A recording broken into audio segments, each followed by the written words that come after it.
नमस्कार दोस्तों, success story में आज जो है आपके सामने मैं लेके आया हूँ राजन कुमार झा जी को।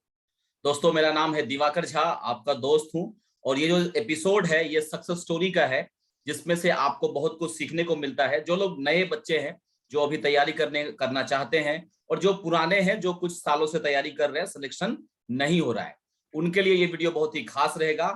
और उनके लिए और भी खास रहेगा जो टॉपर बनना चाहते हैं। जी हाँ, आज हम लोग बात करेंगे टॉपर से, जिनका रैंक है 125 रैंक, 125 ऑल इंडिया रैंक है, जिनको कि दिल्ली एक्साइज मिला हुआ है। सेंट्रल एक्साइज इन्होंने ऑप्ट किया था और दिल्ली इनको चाहिए था। तो मुझे लगता है कि दिल्ली इनको मिल भी जाएगा, क्योंकि रैंक बहुत ही अच्छा है। और इनका जो बैकग्राउंड है दोस्तों, सबसे अच्छी बात यह है, नई बात यह है कि हिस्ट्री ऑनर्स इन्होंने किया हुआ है। और हिस्ट्री ऑनर्स वो भी हिंदी माध्यम से, मतलब हिंदी मीडियम का स्टूडेंट भी टॉपर बन सकते हैं, जो कि इंजीनियर नहीं है। इंजीनियर नहीं है और वो भी आर्ट्स बैकग्राउंड से। तो क्या है पूरी स्टोरी, सीधा चलते हैं हम लोग राजन कुमार झा जी के पास। जी राजन जी, बहुत बहुत स्वागत है आपका हमारे चैनल पे। बहुत बहुत धन्यवाद सर इनवाइट करने के लिए। राजन जी, आप अपने बारे में थोड़ा बताइए दर्शकों को। जी सर, मेरा नाम राजन कुमार झा है। मेरे पिताजी सेल्समैन है दिल्ली में। और मेरे परिवार में पिताजी 4 भाई हैं। तो एक चाचा है मेरे, ब्लॉक पंचायती राज ऑफिसर। एक है टीटी रेलवे में, और एक का बिजनेस है गुवाहाटी में, हार्डवेयर का। ओके, और मम्मी हाउस वाइफ है? मम्मी हाउसवाइफ है। ओके, भाई बहन में आप सबसे बड़े हैं, छोटे हैं? जी जी जी, अकेले। अच्छा, इकलौता है, इकलौता पुत्र हैं आप? जी सर। ओके। थोड़ा आपका पहले का जो बैकग्राउंड है, 10th 12th का कहाँ से किया, कितने नंबर थे, क्या स्टोरी है, पूरा स्टोरी बताइए, जब एजुकेशन आप स्टार्ट करते हैं 10th से। जी। जी सर, 10th से पहले 8 क्लास तक मेरा गांव से हुआ था एजुकेशन। फिर हम्म 9th 10th में मैं दिल्ली आ गया था। तो दिल्ली में गवर्नमेंट स्कूल से हिंदी मीडियम ही था वो। तो 10th हुआ था मेरा सीबीएसई से। और हम्म। फिर 11th 12th भी दिल्ली गवर्नमेंट स्कूल से। फिर ग्रेजुएशन में गांव आ गया अपने। तो गांव में कॉलेज था मेरा, कालिदास विद्यापति साइंस कॉलेज। तो उससे मेरा ग्रेजुएशन हुआ था। गांव कहाँ है आपका? घर के बारे में थोड़ा बताइए, कहाँ के रहने वाले हैं? मेरा गांव है बासुकी बिहारी, मधुबनी जिला में। नेपाल बॉर्डर से 3 किलोमीटर दक्षिण की तरफ हम्म। आपका। मतलब आपका घर नेपाल के पास है, मतलब नेपाल आप लोग जो है जी सर। वॉकिंग करने जाते हैं? जी सर। ओके। चलिए, तो 10th में कितने नंबर थे आपके और 12th में कितने मार्क्स थे? तो 10th में मेरा 8 सीजीपीए था। उस साल हम्म। ग्रेडिंग सिस्टम हो गया था। तो 8 सीजीपीए आया था मेरा 10th में। 8 सीजीपी का मतलब क्या, तो 80%? 8 सीजीपी 80%, 9.5 से हम मल्टीप्लाई करते हैं सीजीपीए में। अगर हाँ, परसेंटेज निकालो तो अप्रोक्स 76% हुआ 10th में। 76%। फिर ओके। 11 और फिर 10th तक हिंदी मीडियम के वजह से होने से 11th मैंने साइंस लिया था कि साइंस मिल गया मेरे को। तो साइंस लेने से एक साल मेरे समझ में नहीं आया कि क्या, इंग्लिश में आने से डायरेक्ट कि क्या चल रहा है स्कूल में क्लास में। तो हम्म बिल्कुल मेरा पूरा साल बर्बाद हो गया 11th में, एक साल। हम्म तो हम्म उस साल मैं फेल हो गया था 11th में, हम्म फिजिक्स और बायोलॉजी में, 2 सब्जेक्ट में। तो फिर मैंने हम्म दोबारा से 11th दिया, फिर 12th दिया। तो हम्म 12th हम्म में मेरा ठीक रहा। उसके बाद स्कोर 86% था 12th में। उसके बाद फिर हम्म गाँव आ गया। फिर ग्रेजुएशन फिर हिंदी मीडियम से, हिस्ट्री ऑनर्स से हुआ था। तो अचानक जैसे साइंस से आपने 12th किया, और अचानक फिर जी सर। ये आर्ट्स में कैसे स्विच कर गए? आर्ट्स में मेरे घर में चाचा पहले गवर्नमेंट जॉब में थे। तो उनका मेनली डिसीजन था कि उन्होंने गाइड किया था कि तुमको ये चीज करना बेटर रहेगा। हम्म क्योंकि इन फ्यूचर अगर इंजीनियरिंग करना चाहते थे, जैसे जेई मेंस का उस साल दिया था मैंने। तो हम्म रैंक आ गया था, मतलब क्लियर, हम्म कट ऑफ क्लियर कर लिया था, पर बट प्रिपरेशन नहीं था उसका। तो एडवांस के लिए मैंने अप्लाई नहीं करा। तो हम्म और बाद बाकी उतना, मतलब फैमिली उतनी इंडिपेंडेंट नहीं थी जो इंजीनियरिंग करवा 8-10 लाख इन्वेस्ट कर सकते थे। तो हम्म इसमें मतलब ग्रेजुएशन में ज़्यादा पैसे भी नहीं लगते गांव में हमारे। तो इजली हम्म किसी तरह ग्रेजुएशन हो गया।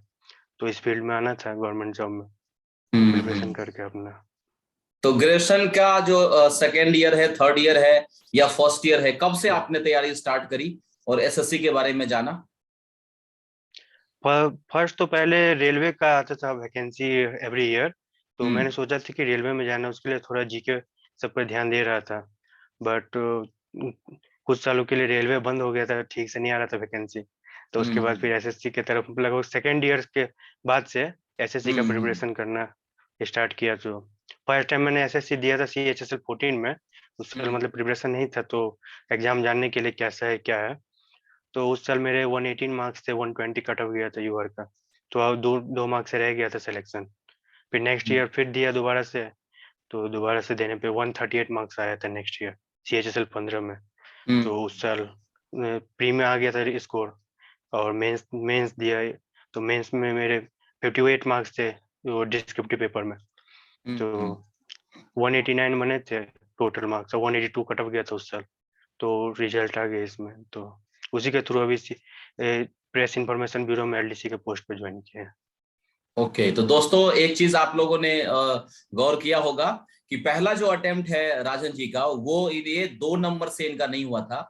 CHSL की बात कर रहे हैं, क्योंकि वो उस समय सेकेंड ईयर में पढ़ाई कर रहे थे। और जब सेकेंड अटेम्प्ट दिया इन्होंने CHSL 2015 का, तो उसमें इनको जो है सिलेक्शन मिला। और उसी के थ्रू अभी ये सूचना एवं प्रसारण मंत्रालय में जो है LDC के तौर पे इन्होंने बकायदा ज्वाइन की थी। और LDC को अभी जो है ऑफिस असिस्टेंट के नाम से जाना जाता है, राइट राजन जी? जी सर। Yes okay, sir. तो फिर CGL की तैयारी कब से शुरू की है, और कब से पहला अटेम्प्ट कौन सा था आपका CGL का? सर सीजीएल पहला अटेम्प्ट मेरा 2017 में था। तो ओके। प्रिपरेशन लगभग ग्रेजुएशन के बाद 2016 में मेरा ग्रेजुएशन हुआ था। तो हम्म उसके बाद मैं कुछ दिनों के लिए दिसंबर में दिल्ली आया था। तो मैंने दिल्ली में कोचिंग ज्वाइन करा, केडी कैंपस। तो कोचिंग हम्म ज्वाइन किया, लेकिन वो कोचिंग में भी रेगुलर नहीं रह पाता था मैं। मतलब 1 महीने कोचिंग करा, फिर गाँव आ गया 1 महीने के लिए। तो मतलब हम्म कोचिंग रेगुलर नहीं हो पाया। फिर भी उस साल मैंने प्री का दिया था अटेम्प्ट। तो उस साल मेरे 163 मार्क्स थे प्री में। बट प्री हम्म दे के फिर मैं अपना घर आ गया, तो 2-4 महीने पढ़ाई वढ़ाई हो नहीं पाया। तो हम्म मेंस में, और मेंस के टाइम एक्चुअली मैं फ्रस्ट्रेशन में चला गया था, क्योंकि उस साल हम्म मेरा ये CHSL में ज्वाइनिंग आने वाला था। और हम्म ज्वाइनिंग एग्जाम, मेंस के एग्जाम से ठीक 10 दिन पहले पता चला कि मेरा डोजर हो गया, फॉरेंसिक लैब भेज दिया CFSL।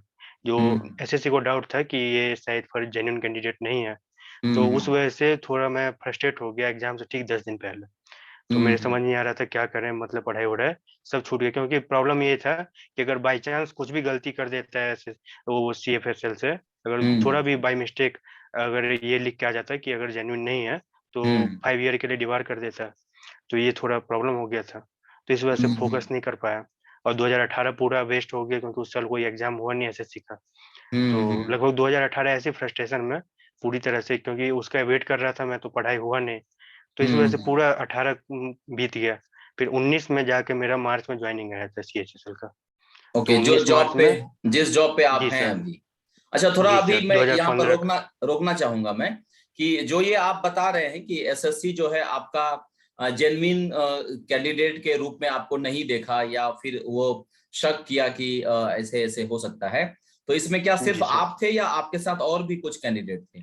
जी सर, मेरे साथ मैंने सेंट्रल डिवीजन से फॉर्म भरा था। तो हम्म उसमें पहले तो लगभग 250-300 लोगों को दोबारा वेरिफिकेशन के लिए बुलाया था दिसंबर में। ठीक दिसंबर ठीक है। 2017 में। तो 200-250 में से लगभग कुछ लोगों का दो रीवेरिफिकेशन के लिए बुलाया, और कुछ लोगों हम्म को फॉरेंसिक लैब भेज दिया। तो उसमें से 63 लोगों का भेजा था फॉरेंसिक लैब जांच के लिए कि इन हम्म लोगों का है डोजर सही है, सही किया है, गलत है। क्योंकि हम्म वो दोबारा वेरिफिकेशन के लिए बुलाया, तो उसमें लगभग 20 जगह सिग्नेचर और कई जगह अंगूठा निशान और 10 पेज हैंड राइटिंग लिखवाया था हम लोगों से। अरे तो उस बाप समय रे। भी उन लोगों को हम्म डाउट हुआ, तो उन्होंने फॉरेंसिक लैब भेजा। फिर मैं फोन करके पता करता रहता था कि क्या हुआ क्या। क्योंकि हमको कोई डर नहीं था कि जेन्युइन है, तो किस बात का डर। लेकिन वही हम्म होता है थोड़ा फ्रस्ट्रेशन, कि अगर बाई चांस कुछ हो गया, अगर खुदा ना खास्ता, टेंशन। तो। जी। और 5 साल के लिए डिबारमेंट झेल नहीं सकते। फिर 2000 अगर 18 में डिबार करते हैं तो 23 तक डिबार हो जाता है। तो ये थोड़ा हम्म टेंशन था कि क्या हो। लेकिन फॉरेंसिक लैब ने सबसे पहले शायद मेरा ही रिपोर्ट भेजा था कि ये जेन्युइन हम्म कैंडिडेट है। तो सबसे पहले ज्वाइनिंग मेरा ही आया था उन 63 लोगों में। ओके। 2019 मार्च में ज्वाइनिंग आया, 1 साल लेट आया ज्वाइनिंग आपका। तो मार्च में आप 2019 में आप ज्वाइन कर लिए जाके, राइट? जी सर। जी सर। ओके, तो फिर उसके बाद सीजीएल जो है वो पहला सीजीएल कौन सा दिए थे? 17 वाला? सिर्फ 17 वाला, तो उसमें मतलब मेंस में मेरे मार्क्स थे 147 मैथ्स में थे, और हम्म 142 था इंग्लिश में। और प्री में ओके। वो 163 थे। तो हम्म ओवरऑल मेरे 452 मार्क्स बने थे और डिस्क्रिप्टिव में मेरे 48 मार्क्स आए थे टीयर 3 में।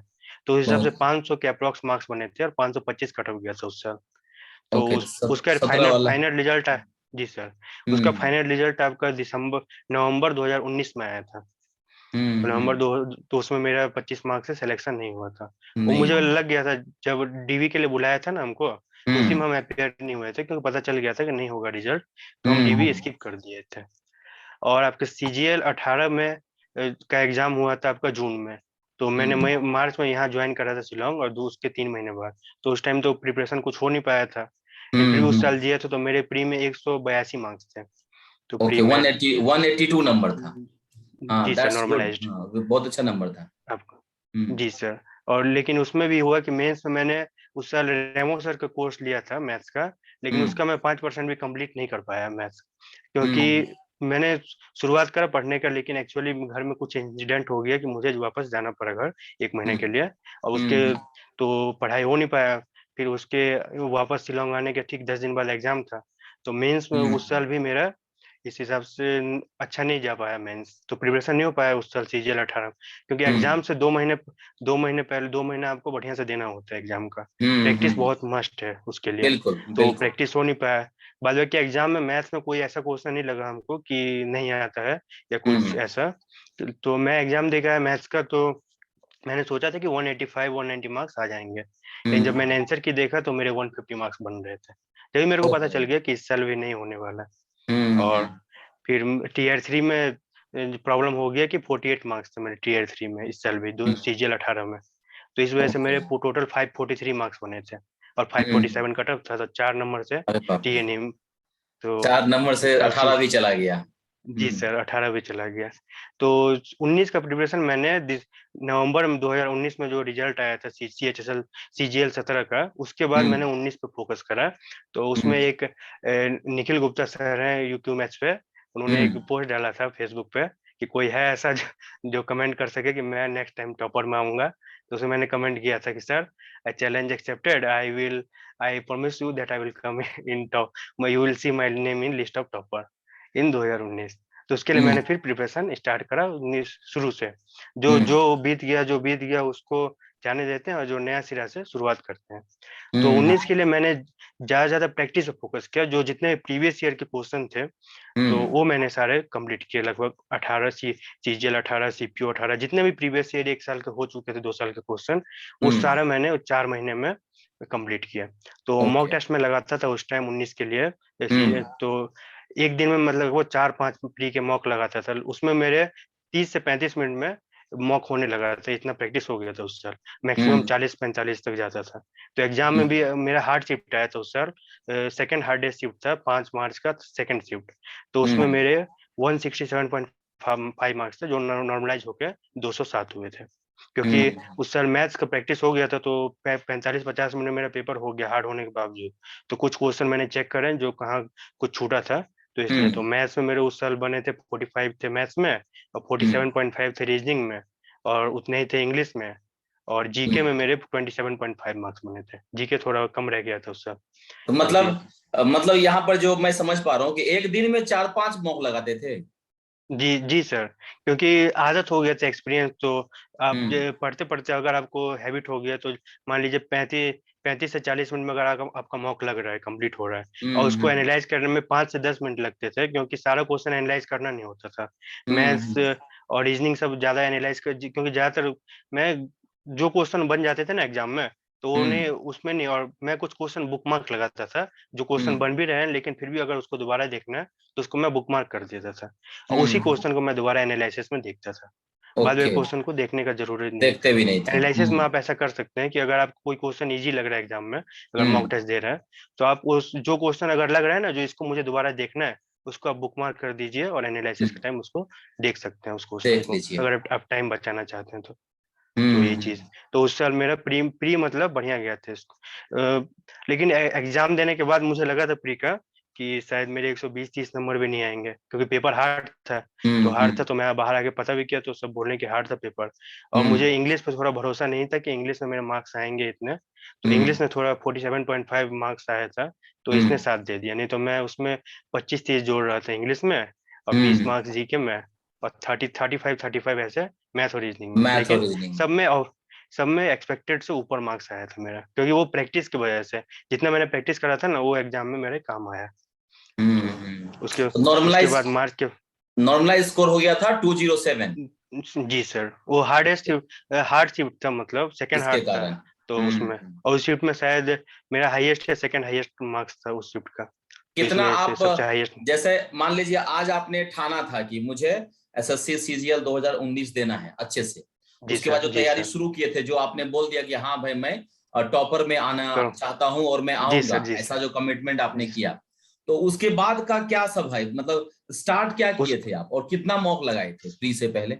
सर उसके बाद ही, मतलब 22 नवंबर का वो स्क्रीनशॉट था मेरे पास। तो हम्म 22 नवंबर के बाद दिसंबर, जनवरी, फरवरी 3 महीने मैंने प्रैक्टिस करा उसके।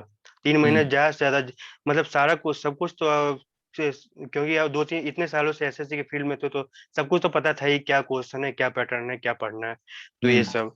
तो इस फिर ज्यादा से ज्यादा मैंने टेक्स्ट बुक के मॉक पे प्रैक्टिस किया, क्योंकि हम्म मेरे एक दोस्त ने सब्सक्रिप्शन लिया था टेक्स्ट बुक का। तो उसने हम्म मेरे को बताया कि भाई ऐसा ऐसा मॉक टेस्ट लगाने से हम्म इस पे सारे प्रीवियस ईयर मिल जाते हैं। उसमें एक फायदा हम्म ये है कि टेक्स्ट बुक का लगाने से कि आपको ना, जैसे जीके का क्वेश्चन है तो उससे हम्म रिलेटेड सब, जैसे एक सवाल है उसके साथ 10-20 सवाल मिल जाते हैं जीके के। तो वो हम्म देखना ज्यादा बेटर रहता है, कि आप जैसे कोई किसी संविधान का अनुच्छेद दे रखा है, तो उस अनुच्छेद के हम्म साथ जो ऑप्शन में दे रखे हैं 4 क्वेश्चन, वो भी कवर हो जाता है। तो वो ज्यादा हम्म बेटर लगता है कि एक साथ 20, तो वही सवाल अगर रिपीट हुआ नेक्स्ट टाइम, तो आप को प्रॉब्लम नहीं होगा, आपको याद होता हम्म। जाएगा वो सवाल। तो ये चीजें थोड़ा बेटर तो कर। इस समय एक तो और हर्डल में देख रहा हूँ कि आप जॉब में आ चुके थे, राइट? जी सर। तो जॉब में भी आपको 8-9 घंटा देना पड़ता था, यस सर। ठीक है, और आप तो शिलोंग में रह रहे हैं जो कि आपका जी होम सर। टाउन भी नहीं है।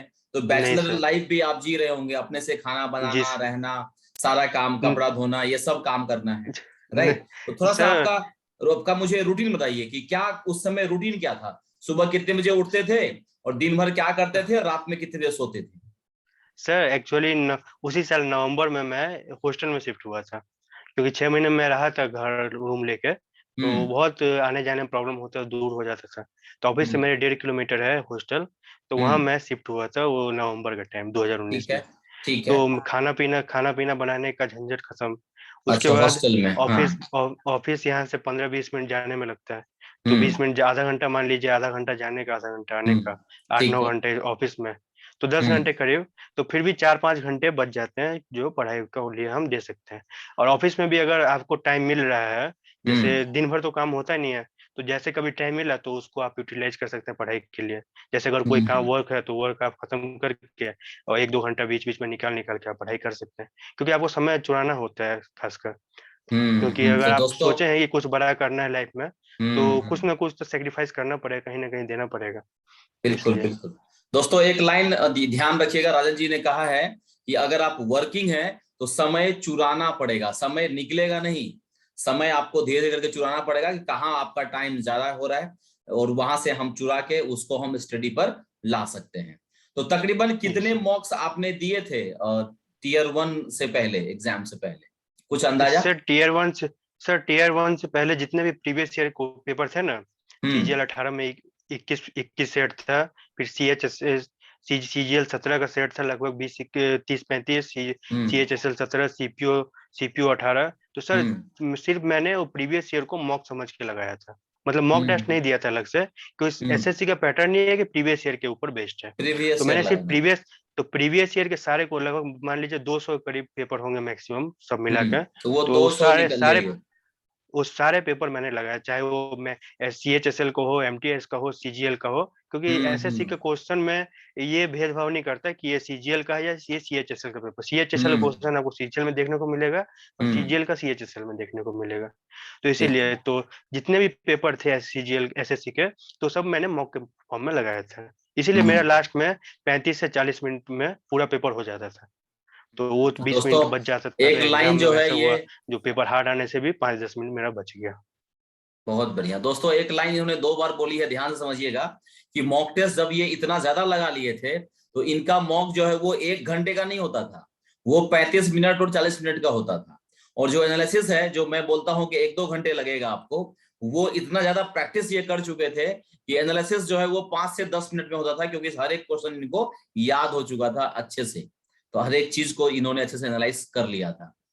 तो चलिए, ये जो उतार चढ़ाव हो रहा था आपकी लाइफ में, जैसे कि पहले आपने 12th का एग्जाम दिए, या 12th से पहले भी 11th में आप फेल हो गए थे, राइट? एक अनसक्सेस मिला आपको, फिर जी स्ट्रीम सर। चेंज करना पड़ा, फिर अलग से स्कूल में फिर से नाम लिखाना, फिर ग्रेजुएशन में आप आर्ट्स ले लिए। मतलब ये जो उतार चढ़ाव हो रहा था, फिर एग्जाम दिए सीएसएसएल का, तो 4 नंबर से नहीं हुआ। फिर बीच में जब ये जी सीजीएल सर। आया, तो वहां पर जो है फोरेंसिक लैब वाला लफड़ा हो गया, 1-2 साल उधर दिमाग चला गया। तो ये जो उतार चढ़ाव चल रहा था, तो इस बीच परिवार का कैसा रवैया था? परिवार में कैसे लोग आपको ट्रीट कर रहे जी थे? जी सर, परिवार में सब सपोर्टिव थे मेरे, जितने भी फैमिली है। तो हम्म उसी सपोर्ट की वजह से आज तक इतना आगे बढ़ पाए, और अभी तक सपोर्ट करते हैं सब, जो जितना आगे से आगे हो। तो खासकर हम्म मेरे छोटे चाचा हैं जो ब्लॉक में है, ब्लॉक पंचायती राज ऑफिस, उन्होंने ही बचपन से मुझे रास्ता दिखाया था, गाइडेंस किया था। उनको रास्ता हम्म दिखाया था मेरे बड़े चाचा, वो टीटी हैं रेलवे में भी, बड़ोदरा हम्म में। तो उन्होंने, हम्म तो ऐसे ही मतलब वन बाय वन स्टेप घर में आते गया। तो हम लोग जॉइंट हम्म फैमिली है, तो सभी लोग एक दूसरे को सपोर्ट करते हैं। और मेन बात ये होनी चाहिए एक फैमिली में, जो जितने लोग हैं, कोई है ऊपर है कोई नीचे है, तो सब एक हम्म। बराबर लेके चलना चाहिए, तो वही है। ओके। और आप जो डिप्रेशन में जा रहे होंगे, आपके दिमाग में जो टेंशन जी चल रहा था, उसको कैसे कम आउट करते थे? उसके लिए क्या करते थे आप? जी सर, डिप्रेशन में जा उसको मतलब कभी कोई मोटिवेशनल वीडियो देख लिए, या लाइफ में क्या करना है हमको, तो एक गोल पे आप फोकस किया कीजिए, जो मुझे हम्म ये करना है। तो वो फिर डिप्रेशन कैसा भी आए ना, लेकिन हम्म आपका गोल अगर क्लियर है, तो उस हम्म सबसे ज्यादा फर्क नहीं पड़ता है आपको। तो इसीलिए हम्म आप अपना हमेशा लक्ष्य पे फोकस कीजिए। वो कहावत हम्म है कि arise awake, awake and never stop until you reach your goal. तो हम्म सर, मेन बात वही है, उस पे आप बने रहिए, जो हमको ये करना है लाइफ में। तो मेरा मेन एम था उसके बाद कि मुझे सीजीएल निकालना है, कोई अच्छा सा पोस्ट हम्म। लेना है। तो इसीलिए ओके। तो फर्स्ट एम मेरा यही था, और कुछ नहीं। हम्म। कोई एग्जाम में, और सीजीएल के अलावा कोई दूसरा एग्जाम नहीं देता सर। तो ये भी एक चीज है दोस्तों, कि बस एक जगह फोकस होके, और चाहे जो हो, मुझे सीजीएल ही निकालना है, और उसी के पीछे हाथ धो के पड़े हुए थे। खैर, जी सर। जैसे टियर 1 आप एग्जाम दे दिए, ठीक है, और जी आपको सर। लग गया कि स्कोर जो है ठीक ठाक है, उतना अच्छा नहीं आ रहा है, हालांकि आया बहुत अच्छा था आपको, लेकिन आज जी एग्जाम दे सर। के आए आपको लगा कि नहीं, ठीक ठाक नंबर नहीं आएगा। हाँ। तो फिर कल से तैयारी शुरू कर दिए मेंस का, या क्या किया आप? जी सर, मेंस ये पता लग गया था कि प्री तो हो जाएगा क्लियर, क्योंकि अगर हम्म मैंने सोचा कि 120 मार्क्स भी आता है, तो 20-30 नंबर नॉर्मलाइज में बढ़ेगा, और 130-40 पे कट ऑफ आ जाएगा। और हम्म बाद बाकी प्री और मेंस को हम ज्यादा डिफरेंस लेकर नहीं चलते हैं, कि मैथ और इंग्लिश दोनों में सेम है। तो हम्म मैथ इंग्लिश का प्रैक्टिस तो होना चाहिए आपका। तो उसके हम्म बाद मैंने 2-3 दिन वैसे रिलैक्स किया, कि अगर पेपर नहीं, ये देख लेते हैं क्या कुछ रिव्यू आ रहा है। तो हम्म उसके लिए कुछ दिन में, 2-4 दिन के बाद मैंने फिर मेंस का प्रिपरेशन, मॉक टेस्ट लगाना मेंस का शुरू किया उसके बाद। और कुछ मेंस में कुछ चैप्टर में प्रॉब्लम आता था मेरे को, जैसे ज्योमेट्री मेंसुरेशन। तो इसके लिए मैंने उस पवन राव सर का है नोट, यूट्यूब पे अवेलेबल है, मैथ विद पवन राव करके हम्म यूट्यूब चैनल है। तो उनका ज्योमेट्री मेंसुरेशन के मैंने सारे वीडियो बाय नोट्स बनाए थे। तो उसके बाद मैं, हम्म मुझे ज्योमेट्री मेंसुरेशन के लगभग सवाल क्लियर हो गए थे। तो अगर आपको किसी चैप्टर में प्रॉब्लम आता है, जैसे कि कोई मैथ्स में, तो उसके लिए यूट्यूब पे सभी टीचर के हो गए हैं, जैसे अभिनय शर्मा सर का है, रेमो सर का है, फिर हम्म पवन राव सर का है। तो वो सब चैप्टर, उन सब से आप देख सकते हैं। जैसे रेमो सर का वीडियो मुझे हेल्प किया कि कैसे क्वेश्चन को डिफरेंट अप्रोच से सॉल्व किया जाए, क्योंकि बाई बेसिक मेथड्स हम कर सकते थे, लेकिन ऑप्शन कैसे एलिमिनेट करें, कैसे क्वेश्चन देख के हम तुरंत सॉल्व कर लें। तो ये सब हम्म चीजें मैंने फर्स्ट टाइम रेमो सर का वीडियो से सीखा था, जो उन्होंने हम्म सीजीएल 17 का पेपर बताया था यूट्यूब पे। तो उस हम्म टाइम से अप्रोच पता लगा कि क्वेश्चन का ऐसा भी अप्रोच हो सकता है, कि क्वेश्चन हम्म। देखिए और आंसर मारिए। तो ओके। तो मेंस मेंस की तैयारी के लिए क्या रहेगा, मतलब टिप्स क्या रहेगा? जैसे अभी बच्चे जो है मेंस की तैयारी में लगे होंगे, जो 21 का प्री जी। दिए हुए हैं, उनके लिए जी क्या सर। मैसेज रहेगा आपका?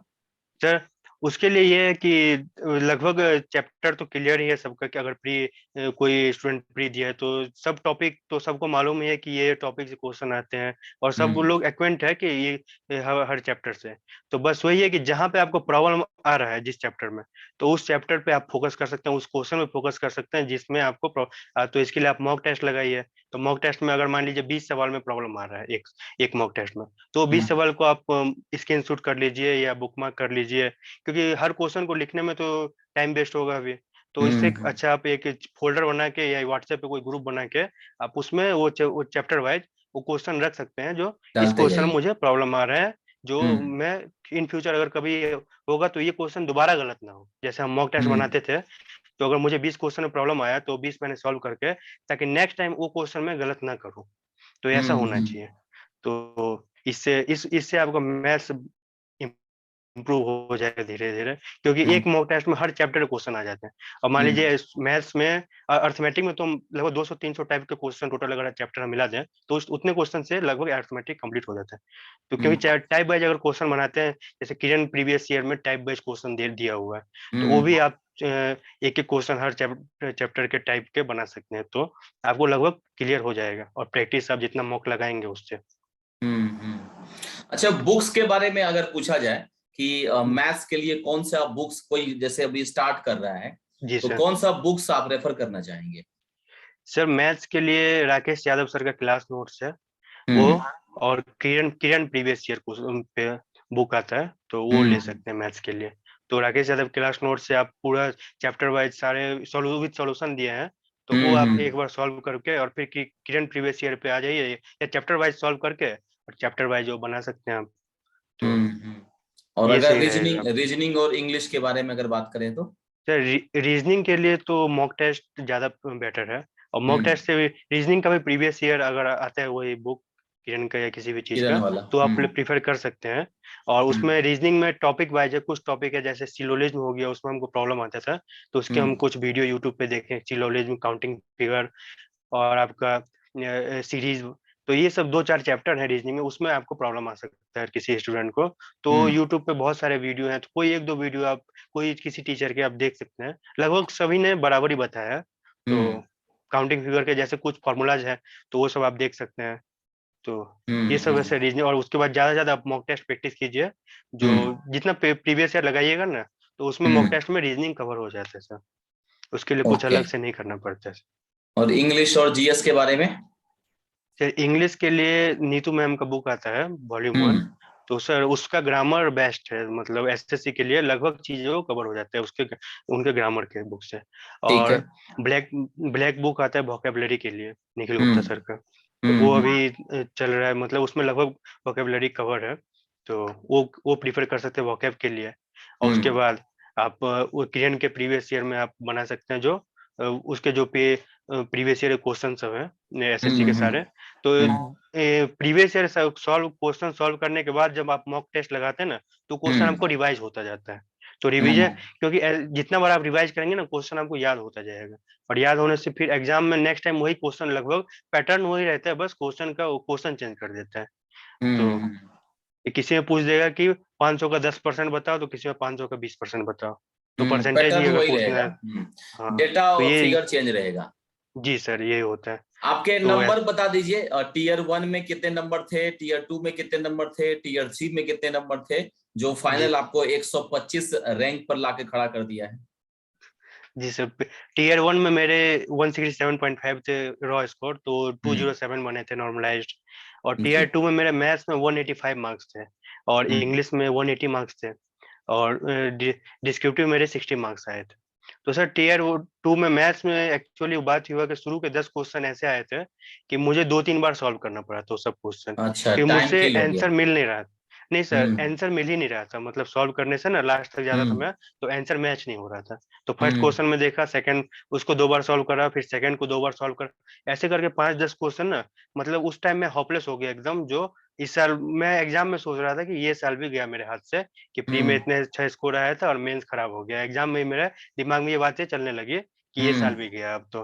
लेकिन फिर मैंने लगभग 20-25 मिनट लैप्स हुआ था, फिर मैंने सोचा कोई नहीं, जितना और क्वेश्चन है ना, तो भी टाइम बचा है, तो उस हिसाब से अभी करते हैं, शुरू करते हैं। तो फिर हम्म मैंने नेक्स्ट क्वेश्चन से आगे से शुरू करा, मतलब तो हम्म उसके बाद क्वेश्चन होता गया, एक फ्लो बन गया उसके बाद धीरे धीरे।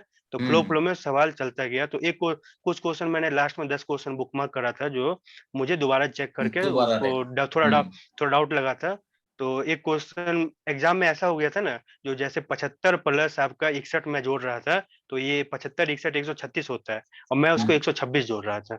ये क्वेश्चन होता पे है। मैंने लगभग 4-5 मिनट वेस्ट किए इस क्वेश्चन पे, और हम्म। डीआई का बहुत इजी सवाल था, और इससे मैंने लास्ट में सोचा कि क्वेश्चन गलत है शायद, तो मैंने एक ऑप्शन मार्क करके, क्योंकि मेरा आदत है बचपन से, मतलब बचपन से नहीं, जब से प्रिपरेशन शुरू करा है, जो मैं मेहनत किए क्वेश्चन हैं तो छोड़ता नहीं है। मेहनत जी किए हैं सर, तो मैं छोड़ेंगे नहीं। जी सर, क्वेश्चन एक कोई भी क्वेश्चन है ना, हमेशा हम्म 100 अटेम्प्ट करके आना है एग्जाम में, कोई क्वेश्चन हम्म छोड़ना नहीं है।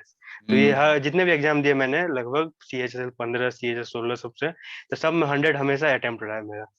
तो हम्म। इसीलिए एक क्वेश्चन मैंने 4 में से एक ऑप्शन में सोचा गलत है, तो एक लगा देते हैं, आगे बढ़ते हैं। और एक क्वेश्चन एसएससी ने थोड़ा गलती कर दिया हम्म कि मैंने बुक मार्क लगाया था, उसको मैंने सही किया था एग्जाम में, दोबारा उस क्वेश्चन पे आके, जैसे 69 आया था मेरा सेकंड टाइम में, पहले मैं 66 लगा के बढ़ गया जैसे, हम्म और दोबारा मैं उस पे आया तो 69 लगाया था उस क्वेश्चन का आंसर, लेकिन बाद में ऑप्शन आंसर की में मेरा वही 66 मार्क था, तो सबमिट हम्म नहीं ले पाया था। तो उस वजह से हम्म तो ये 185 में रह गए थे मैथ्स में। जो अगर वही शुरू के जो कुछ सवाल थे ना, उसमें अगर होपलेस नहीं होता तो इम्प्रूव कर सकते थे मार्क्स, लेकिन बट इतना भी सही है, मतलब वहां से यहाँ तक हम्म। बैक, तो क्योंकि नॉर्मलाइज 20-30 स्कोर मिनट क्या था वेस्ट होने आपका? के बाद टीयर 2 का नॉर्मलाइज नॉर्म स्कोर क्या था? सर नॉर्मलाइज 235 बना था। मैथ्स का?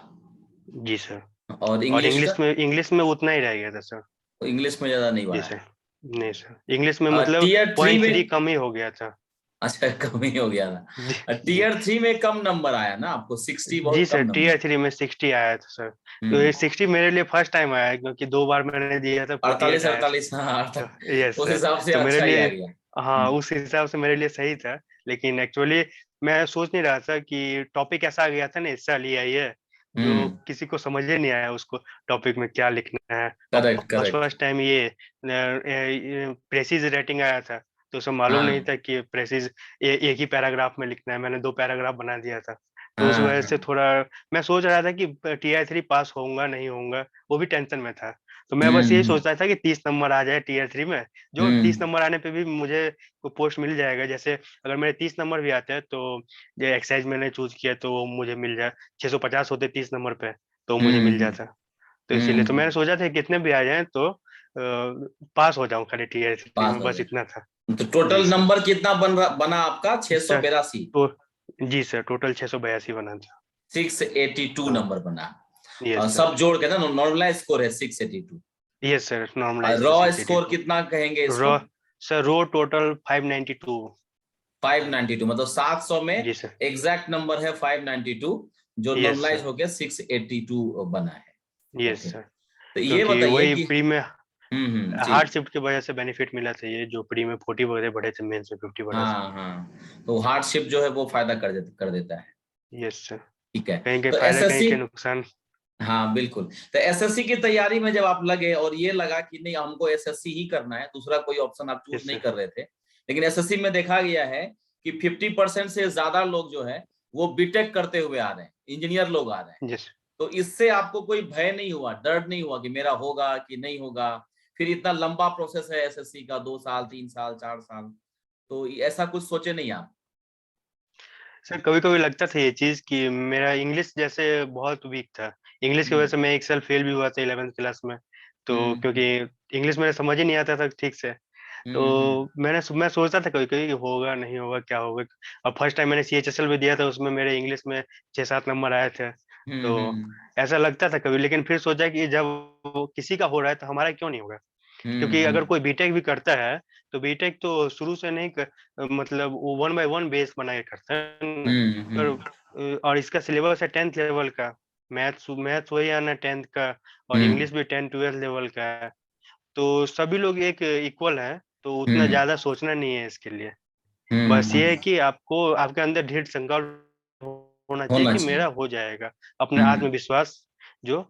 जी सर, ऐसा कभी लगा नहीं कि एसएससी निकल नहीं सकता है, बस ये था हम्म कि सोचते नहीं था कि कभी जैसे टॉप 100 200 में आ सकते हैं, बस ये था कि कोई पोस्ट मिल जाएगा, आदमी के अगर हम्म। प्रिपरेशन कर रहे हैं तो एसएससी निकल जाएगा, तो बस ऐसा लगता था। अच्छा, अब मैक्सिमम देखिए। मैक्सिमम लोगों को ना इंग्लिश की प्रॉब्लम आती है, और आपको भी इंग्लिश की यस प्रॉब्लम सर। थी, लेकिन इंग्लिश में आपने बहुत अच्छे नंबर लाए हैं।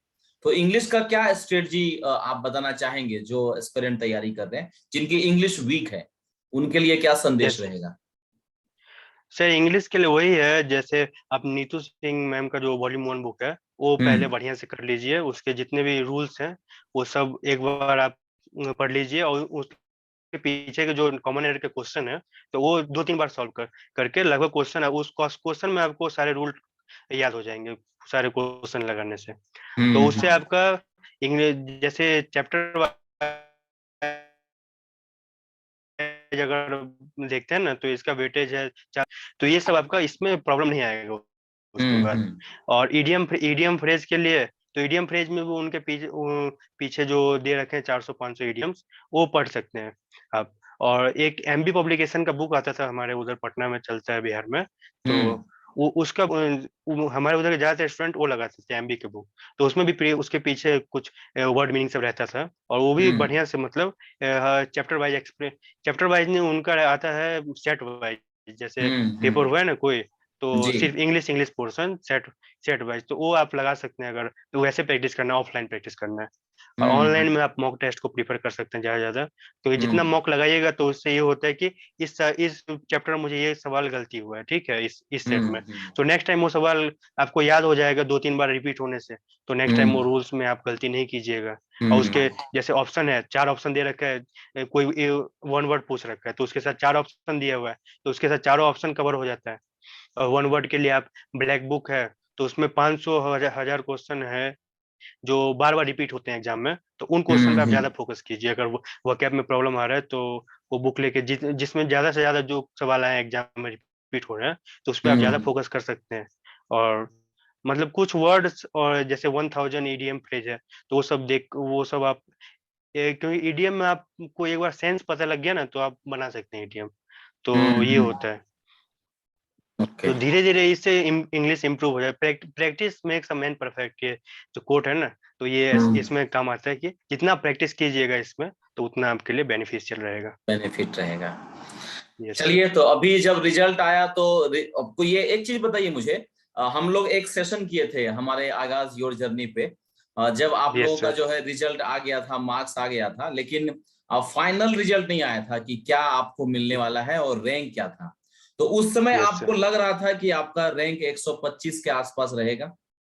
नहीं सर, उस टाइम हम सोचते थे कि मैक्सिमम 500 के अंदर आ सकता है, लेकिन इतना हम्म एक्सपेक्ट नहीं किए थे कि 125 आ जाएगा रैंक। हम्म अगर हम्म, ये एक्सपेक्टेशन होता तब कुछ और सोचते भी जो, बिल्कुल लेकिन बिल्कुल हमको दिल्ली चाहिए था तो इस रैंक पे, तो मालूम था कि एक्साइज तो दिल्ली मिल जाएगा, तो इसीलिए प्री हम्म, ये चूज किए थे जो। बिल्कुल बिल्कुल। तो कैसा लगा आपको? 8 अप्रैल का बारे में बताइए, उस दिन कैसा बीता आपका जब रिजल्ट आया? सर एक्चुअली बहुत दिनों से ये होता है ना, केस केस चल रहा था कोर्ट में, तारीख पे तारीख चल रहा था, तो मैं दिल्ली गया था, तो उस दिन केस का सुनवाई था 17 मार्च को, तो उस दिन मैं हम्म सुबह मंदिर गया था, कालका मंदिर। तो हम्म मंदिर में था, दर्शन कर रहा था, जब भी मैसेज आया एक दोस्त का कि भाई ऐसा ऐसा ने फैसला रिजर्व रखा है। तो हम्म उसके बाद फिर फैसला रिजर्व रखा था, सुनवाई हुआ नहीं था, तो उसके बाद 7 अप्रैल को शायद कोर्ट ने दे दिया ऑर्डर कि उस टाइम मैं गांव आया था, गांव में मेरे महादेव का जग चल रहा था, एक हम्म रुद्री जग, तो उसमें मैं गांव आया था कि थोड़ा ऊपर वाला का आशीर्वाद मिल जाए, जो इतना दिन से लटका हुआ जल्दी से आ जाए। तो मैं गांव आया, थोड़ा दर्शन वर्शन किया भगवान का। मैं बिलीव हम्म करता था इन सब चीजों में जो, तो उस दिन को कोर्ट का फैसला आ गया। और नेक्स्ट डे हम्म भी मैं मंदिर में था, हमारे उधर सिद्धपीठ माता का मंदिर है दुर्गा जी का, तो वहां हम्म पे मैं सुबह गया था, तो उधर से रास्ते में मेरा फोन स्विच ऑफ हो गया था 2-3 बजे करीब।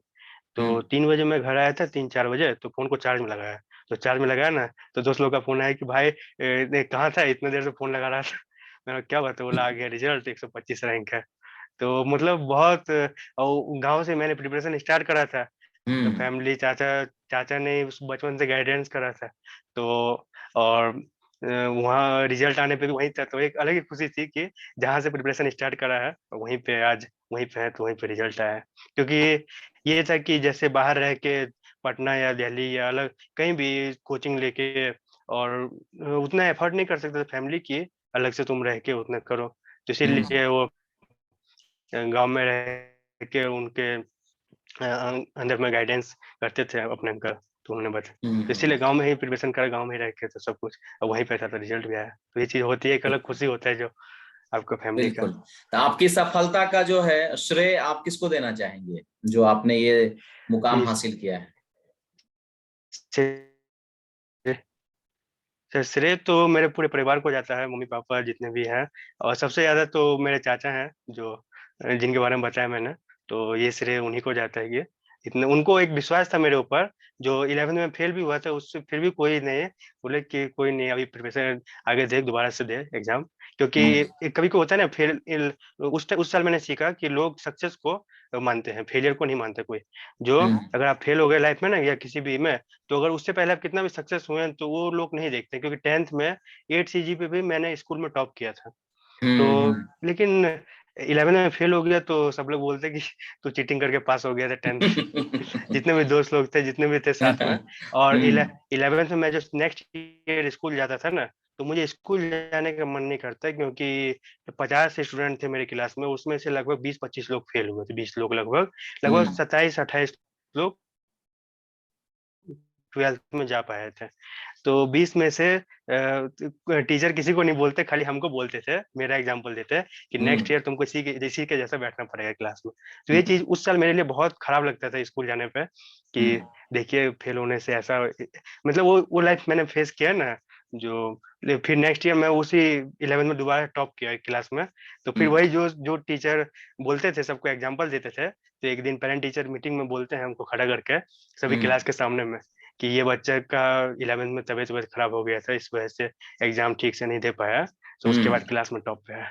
तो वो चीजें आपको ना फेलियर से कुछ ना कुछ फेलियर आपको सिखाती है। इसीलिए मैं अगर 2 साल फेल भी हुआ सीजीएल में, तो उससे मैंने अपने हताश आप को नहीं। मोटिवेट रखा कि कब अगर आज मैं नीचे जा रहा हूँ तो कल ऊपर भी आऊंगा, क्योंकि असफलता यही सिखाता है कि सफलता के लिए आपने पर्याप्त मेहनत नहीं की।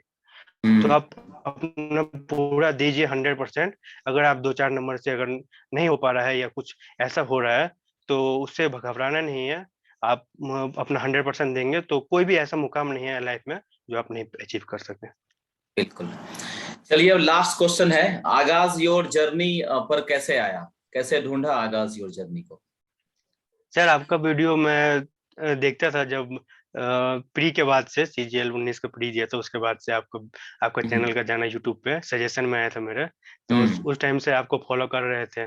तो आप पोस्ट के बारे में बताते रहते थे, पोस्ट के कौन सा पोस्ट बेटर है, कहाँ पे है, क्या है, तो वहीं से आपको चैनल को देखते देखते तो फिर मेंस दिया, फिर वो उसके बाद आपको ग्रुप में ज्वाइन किए टेलीग्राम में, तो वहीं से फिर बातचीत हुआ। यहीं से जाने थे यूट्यूब में, यूट्यूब से। Okay okay. चलिए फिर बहुत अच्छा लगा राजेश जी आपसे बात करके। दिल्ली एक्साइज आप ज्वाइन कीजिए, और फिर दिल्ली का क्या है आबो हवा एक्साइज डिपार्टमेंट का, वो सब वीडियो जो है सब लोग इंतजार भी कर रहे हैं। बहुत लोग दिल्ली एक्साइज और जोन प्रेफरेंस को लेकर जो वीडियो मेरा चला था वो बहुत ही हिट हुआ है, वो शायद आप भी वही वीडियो देख के आए हैं। तो मैं चाहूंगा कि जब दिल्ली ज्वाइन कीजिएगा तो एक बार जरूर हमारे चैनल पे आके थोड़ा सा विस्तार से बताइएगा। हमारे जी चैनल पे सर, आने के लिए बिल्कुल। बहुत बहुत जी, धन्यवाद जी Rajesh ji, sir. Thank you very much. जी सर, सर आपका बहुत बहुत धन्यवाद, जो गाइडेंस किए, जो कहाँ पे कौन सा पोस्ट लेना चाहिए, क्या बेटर रहेगा इसके लिए। तो sir thank you Rajesh ji. Thank you sir, thank you.